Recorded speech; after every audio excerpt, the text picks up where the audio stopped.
好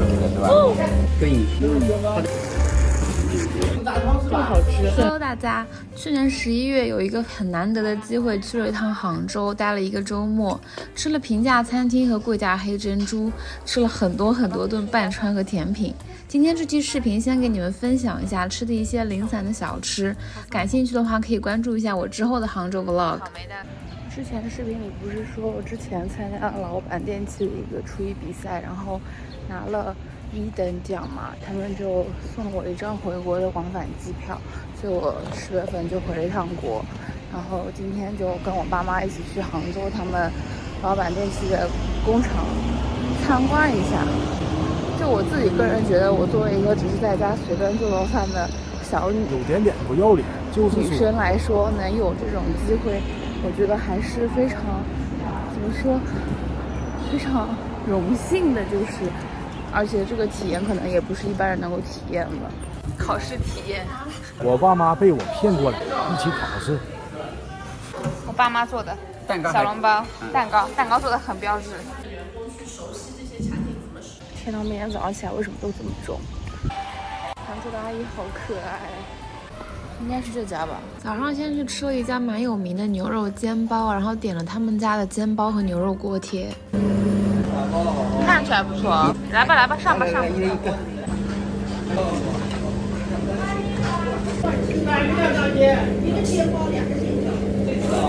面糊的了，然后葱香味比较重，咸度一般，然后其实也没有很脆，它这个底蛮脆的，上面比较软，牛肉香气没有特别重。教我怎么做馒头？他怎么还来兴致了你啊？我知道我比较有方便性，就是你那个松下的那个是吧？是吧？肉质确实很澎湃，味道确实很一般。煎饺的话就是薄皮馅大，然后跟那个底部的那个脆感跟里面的肉质可以形成一些对比，也比较多汁。像煎包感觉它里面汁水也都被这个表皮里面那个包子皮给吸掉了，就吃起来没有那么。它馅里面应该是放了点姜黄粉，所以吃起来有点。对，甜还可以。现在都没味道了。对，现在就放哨用的。肋骨的是吧？一股2出城是吧？吃完一家又去另外一家吃锅贴生煎。我吃锅贴生煎的原则就是一定要吃新鲜热乎刚出炉的。多了一个。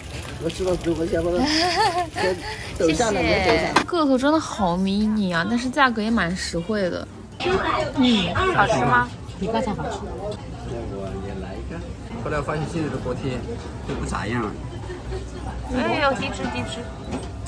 那个鸡蛋以后，它导致它的这个叫什么？这个肉啊，更有那个叫什么？这家的皮子和内馅我觉得都做的还挺不错的，就是内馅猪肉很香，多汁而且很嫩。还可以的。支付宝到账。差异很大。主要是它这个皮做的好，它比上海的锅贴要那个皮要薄要软，哎。这生煎包好吃的。我觉得比刚刚那家好吃，只是刚刚那家店的那牛肉品质不好。又给你们买单了，伟大。我服务的不好地方。还不错，它这个生煎包还是可以。第二天吃完面和甜品来吃一家烧麦店。在上海小时候吃的烧麦一般都是酱油糯米线的，也不知道这家的烧麦算不算是能代表杭州烧麦的形态。试一下，这家特色是那个鲜肉笋丁，这个汤汁都漏没了。尝一下小笼。这小馒头里面的不是小馒头，小馄饨里面的开阳味蛮重的。烧麦不错。好吃的。传统的烧麦就应该是有糯米的，对吧？那是上海的传统烧麦。你们听这个汤汁的声音。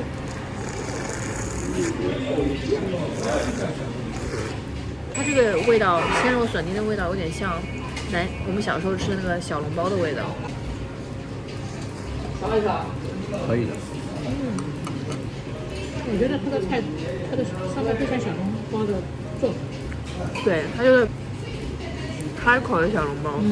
它皮也跟小笼包一样薄，然后里面有汤汁，然后那个肉的调味也是那个南翔小笼包的那种味道。对吧？我吃了2个。我要吃青菜。最好吃的，而且这里面也有汁水。这里面有汁水。这个你吃过吗？这个你吃过的。这个我吃过的。就这家的烧麦皮子会比我从小吃的上海糯米烧麦要轻薄很多，薄且柔软，又能承托住大量内馅的汁水。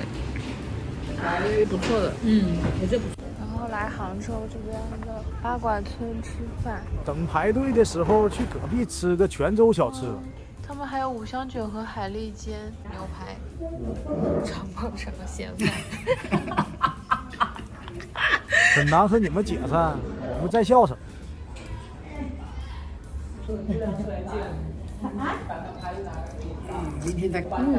品质一般，但它风味就是那种类似于比较浓郁的上海牛肉咖喱粉丝汤，但它咖喱味重很多，然后姜黄味重一点。我吃的好饱。那你们休息一下，待会儿吃金钟帮吧。对的，我今天已经吃了好多好多东西了。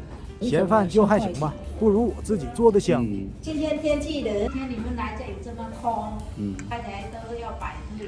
我这个菜是福建的哪个地区的？泉州吧。泉州，泉州，泉州，闽南这是泉州，闽东、闽西、闽北都是不是泉州嘞？我们上次吃闽北菜，闽北好像是武夷山，它这个牛杂汤姜味很重很重，它姜汤味就是生姜辛辣味特别重。是有一点白芷白蔻那种草药味，然后加很重的这种姜味，而且尝好有趣。我来吃一口吧。牛排、咸饭、牛杂汤是吧？好吃，是超好肠套肠就是把猪小肠一层层套起来，外面的口感像有嚼劲的薄豆衣一样，最中间是软软糯糯的质地。这家洗得非常干净，咬起来就是满满的那种猪肉油香。真的好喜欢吃这种烂点，谁懂啊？